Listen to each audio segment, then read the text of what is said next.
Hey everyone, it's Jeannie with Talk To Me Tuesday. It is Tuesday, August the 24th. Hoping everyone had an absolutely wonderful week, a wonderfully crafty week. It's been pretty good around here. I was able to get a little bit done. Let me show y'all what I got in the mail. Let me show y'all. So, y'all know that if y'all see my little postage stamp right up my little postcard up there.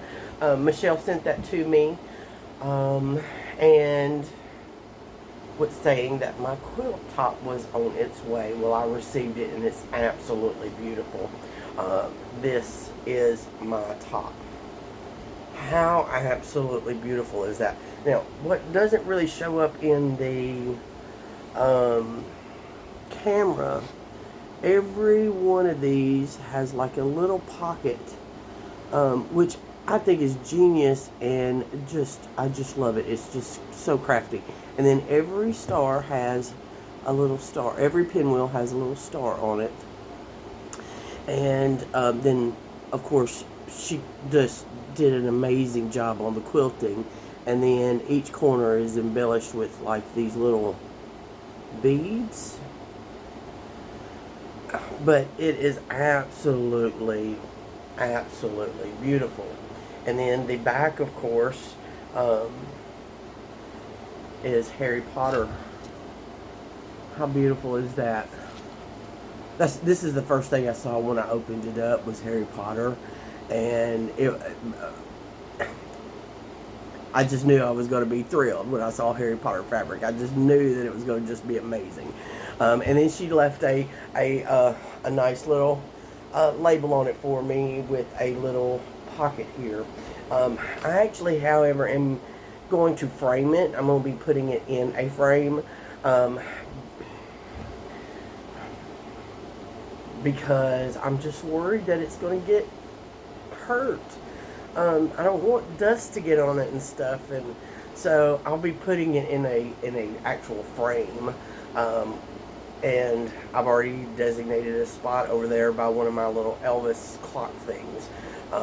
But it's going in a frame, and I'm probably going to put it up like this versus this. I'm going to be putting it up like this, but it's absolutely beautiful. Thank you so very much, Michelle.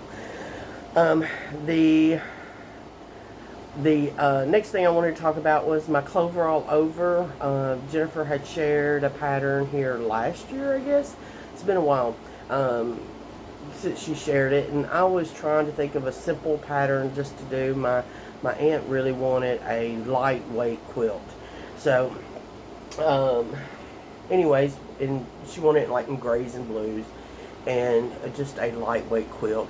And I was going through patterns, and then I thought the Clover all over would be perfect because, you know, there's not a whole bunch of seams in it, and it should go pretty fast.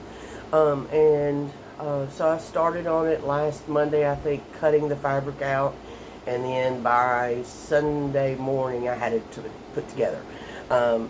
Working on it a couple of hours a day. That's pretty much what I did, a couple of hours a day. One day I cut, and the next day I done the little clovers. I knew I wanted it larger than the size that it called for, so I ended up making 30 blocks instead of 20. But then when I started laying it out, I didn't particularly care for the way that my colors were blending together, and I tried several different ways of moving it around. And I actually went over to my computer and opened up EQ8 and just looked at different layouts. To see what my options were, because I was starting to, like, you know, it's just like one of them moments when you couldn't make a decision. So, and then I saw I didn't put in the pattern, I just looked at the quilt layouts that they had in there, and that's when I saw the on point.